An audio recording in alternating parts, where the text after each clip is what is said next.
When we think of graffiti, we typically think of things like this. But for as long as there's been bored men with writing utensils, there's been graffiti.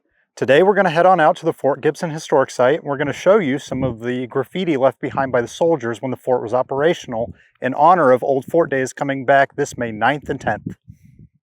Hello, my name's Nick. I'm the tourism director for the town of Fort Gibson, and I'm here with Jennifer, the director of the Fort Gibson site with the Oklahoma Historical Society. And today we're going to look at some graffiti that was left behind by the soldiers that stayed here in the barracks. Jennifer? So as long as there were people housed here, they were carving things. You can see, so it's going to be just a variety of the different people who were here with different regiments and units over the years that this was built. And the buildings on top of the hill were around 1840s, completed after the Civil War. So from that time until the place was shut down around 1900 is all the companies and the regiments that were here that you'll see. So what type of things were they carving? Like names and dates, or what all can we see? We can see some names, we can see their regiments, we can see the symbols. So they'd have different symbols for their groups, and so you're going to see those on there as well in various capacities, but mostly what unit they served in, what regiment they served in. So was this, you brought up earlier that this was somebody from Texas.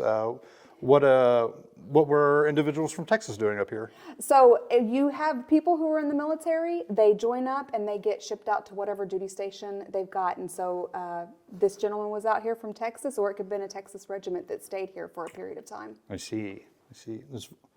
This graffiti that we're seeing is one of the most interesting things that I've heard through the grapevine in a long time. Obviously, Fort Gibson has a really important history with regards to the nation and locally, but the graffiti really shows you that these were real people doing human things. Like as long as there's people and you're bored and you're hanging out, graffiti follows. So let's head outside and we'll show some more.